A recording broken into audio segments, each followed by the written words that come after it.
moriscas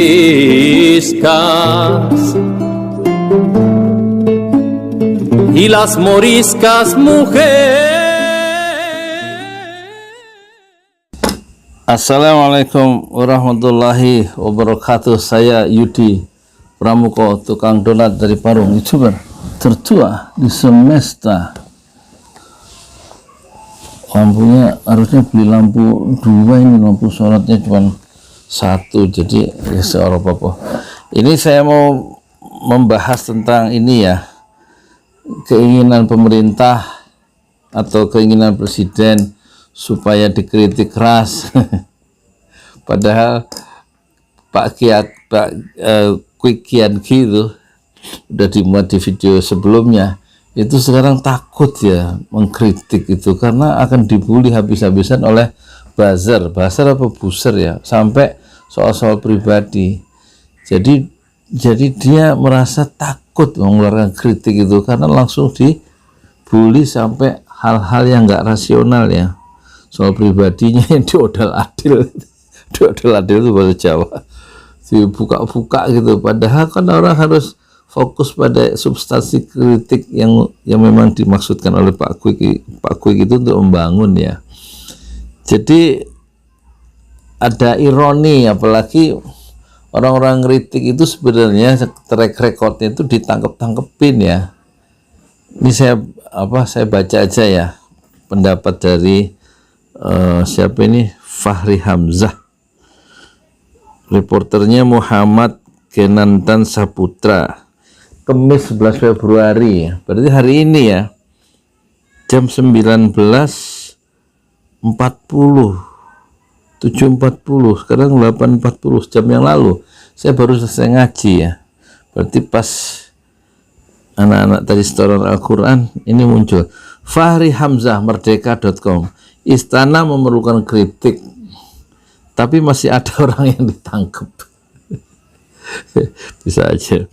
Merdeka.com, Wakil Ketua Umum Partai Gelora Fahri Hamzah menyoroti pemerintah yang memerlukan kritikan pedas dari masyarakat. Menurutnya hal itu ironi itu ya bertolak belakang lah dengan kenyataan ya, sebab masih ada orang yang ditangkap akibat mengkritik sesuatu.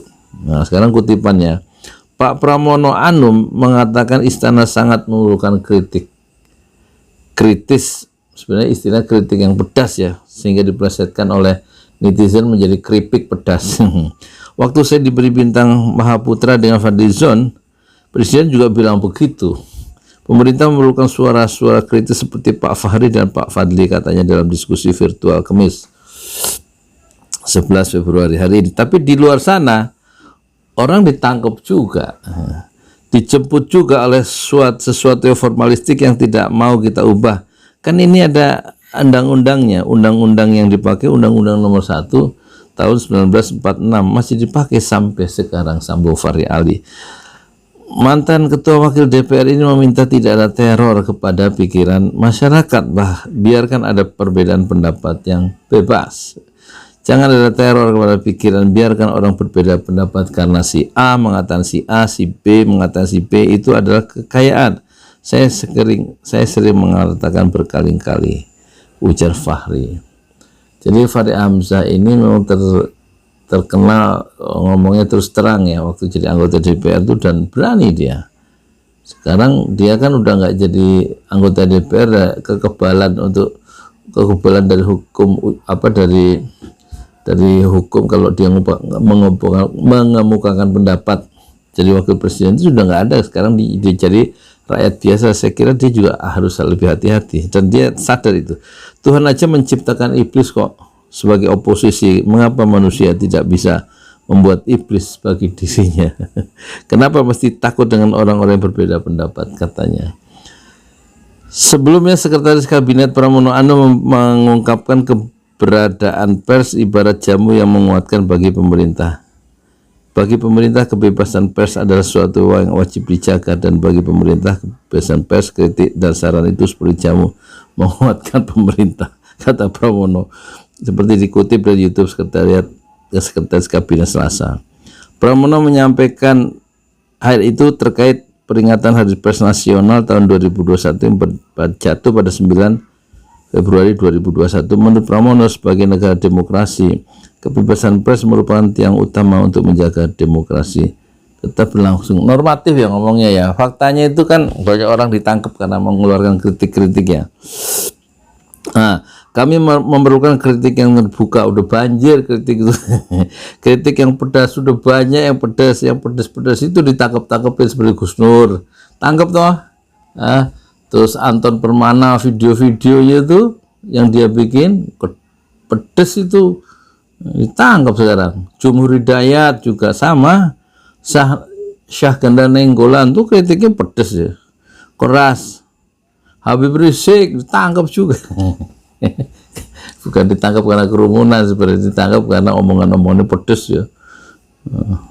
Waktu di Mekah kayak sama dengan waktu setelah pulang di Indonesia ya. Setelah 3,5 tahun di Mekah, pedes ya ditangkap. Dengan kritik itu pemerintah akan membangun lebih terarah dan lebih benar. Oh, jadi maksudnya kritiklah yang pedas, kritik yang keras, dan itu diperlukan pemerintah. Setelah mengeluarkan kritik itu orangnya ditangkap gitu maksudnya ya. Kayak ini nih, jadi saya ingat omongan Idi Amin ya, diktator dari mana itu? Dari apa? Dari Afrika yang dulu meninggalnya di Arab Saudi dalam suaka politik ya. Ini udah saya tulis. Kelihatan ya.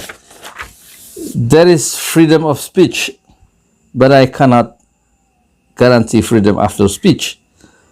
Ada kebebasan bicara, tapi saya tidak menjamin. But I cannot guarantee freedom after speech. Tapi saya nggak bisa menjamin kebebasan setelah Anda ngomong. Omongan diktator ya.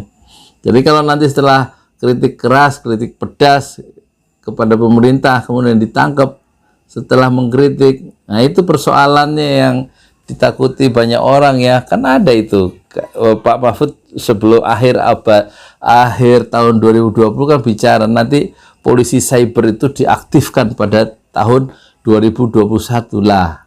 Nanti kita kritik nih keras seperti keinginan apa Pak Mahfud atau keinginan presiden atau keinginan Pramono Anum, terus habis ngomong kritik keras, mengkritik pedas, ditangkap. Kan udah selesai mengkritik, berarti boleh ditangkap. There is freedom of speech. Ada kebebasan bicara, nggak ditutup-tutupi, nggak dihalangi waktu ngomong itu ya. But I cannot guarantee from after speech. Tapi saya nggak nyamin ada kebebasan setelah Anda itu ngomong dan mengkritik gitu ya. Nah itu ya problemnya itu sekarang itu. Jadi ya sekarang gini aja, kalau menurut saya harus lebih hati-hati. Ingatlah ucapan Pak Nasir ya, satu-satunya kemungkaran supaya kemungkaran itu bisa menang ialah syaratnya satu, kalau kita berdiam diri saja.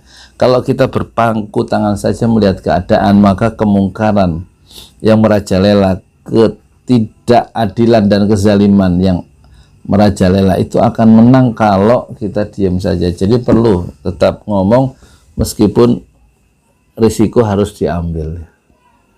Yaitu apa? Ditangkap, dijebloskan penjara. Kan faktanya itu yang dijebloskan penjara itu kan orang-orang kritis ya, bukan maling ayam kan.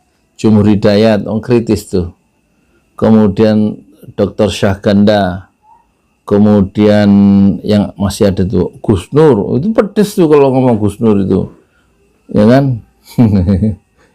Ya dijamin ngomong bebas tuh dijamin, tapi setelah ngomong pedes ngomong bebas rupanya nggak ada jaminan, ditangkep-tangkepin ya. Gimana menurut penonton semua ya? Silahkan kasih komen ya.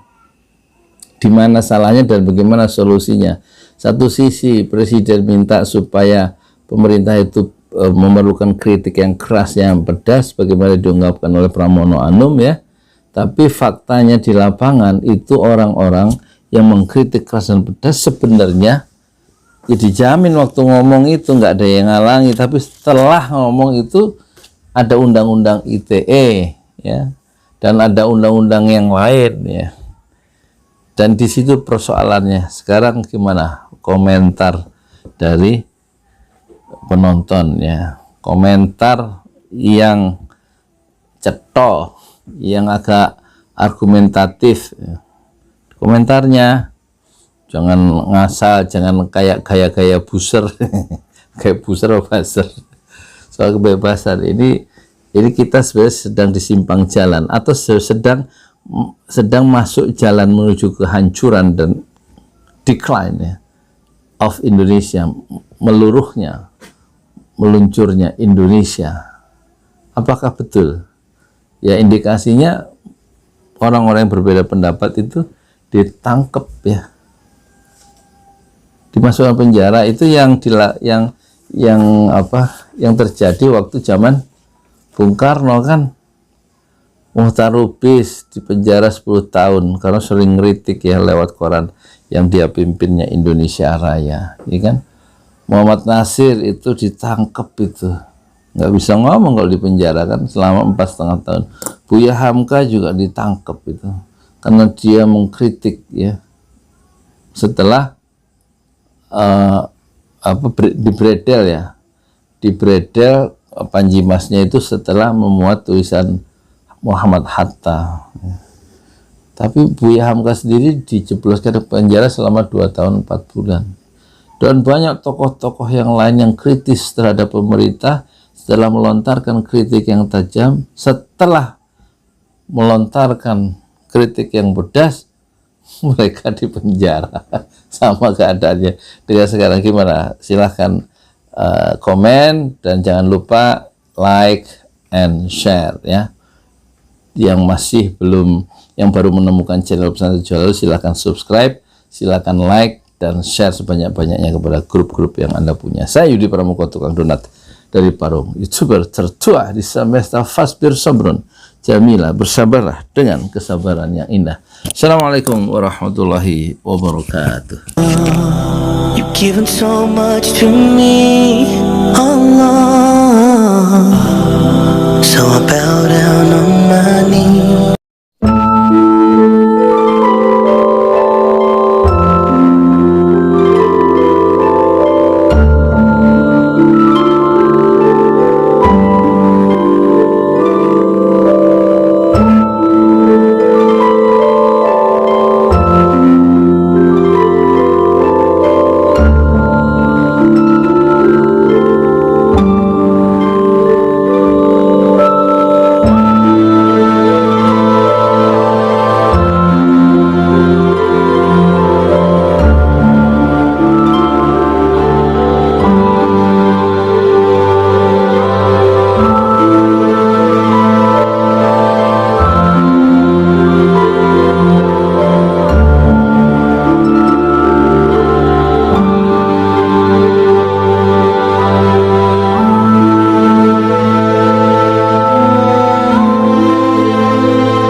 Given so much to me, Allah.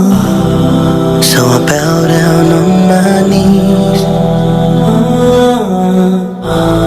Subhanallah, Subhanallah, Subhanallah.